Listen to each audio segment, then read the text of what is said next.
on the impact of the Belt and Road Initiative, let me turn to Anthony Moretti. He's an associate professor in the Department of Communication and Organizational Leadership at Robert Morris University in Pennsylvania. Anthony, talk about how the Belt and Road has really evolved in the 10 years, in the past 10 years. It seems there's a lot more focus now on green energy and environmental issues. Exactly, and I think we're going to see that in the future as well. If big projects, and what I mean by big projects, I mean things such as transportation, ports, those sorts of items, were the signature events of the first 10 years. I think we're going to see in the next 10 years there be a really strong commitment to things such as green energy, to issues that will, or projects that will be good for the climate, projects that also might have cachet and relevance with pharmaceuticals, food, keeping people healthy, those sorts of things. So without a doubt, a very successful first 10 years with, again, big projects, massive, heavy industry defining it. I think we'll see some changes, though, that will also be as beneficial in the second 10 years. Beneficial for so many countries, but I'm sure, as you're aware, there's also criticism in the Western world that BRI has saddled some of these developing countries with staggering debt. Well, let's face it, if the BRI were truly not successful, the West would not spend as much time talking about it.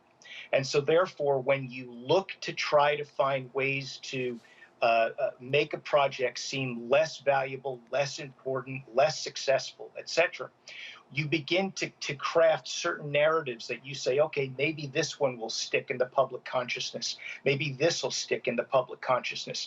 But again, you just look at the last couple of days in terms of what took place in Beijing with the number of political leaders that were there, the number of finance ministers that were there, and many of them from this very key part of the world that we're now calling the global South, which realistically might be the big impetus for economic growth over the next couple of decades, if not perhaps for the remainder of the century.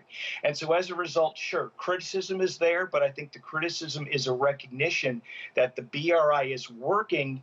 And so therefore, as a result, how do you find those opportunities to nitpick, to try to take away some of the positives that are obvious and that are generating because of BRI? So what do you think BRI's largest or biggest achievement has been in the last 10 years, Anthony?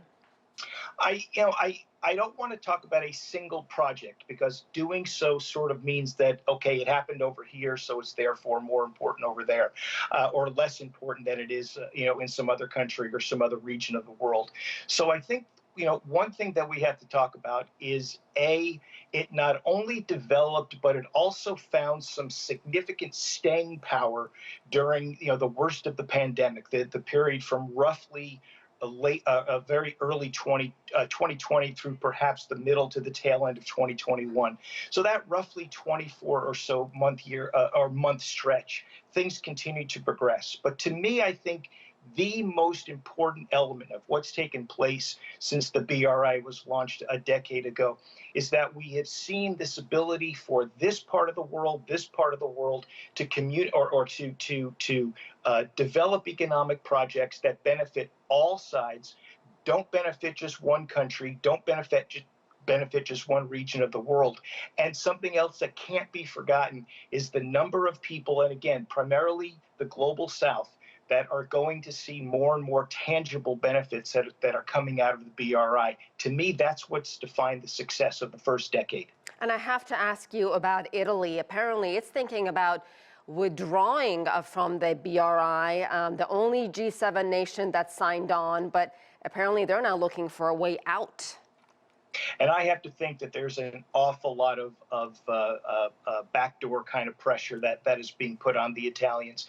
And again, part because of its membership in the G7. And again, to me, this goes back to when a project is working, how do I find a way to try to make it appear less successful? And one way would certainly be to try to get the Italians out of it. But I would think if that were to actually happen, we would have to see some tremendous economic opportunities and projects that would go into Italy specifically.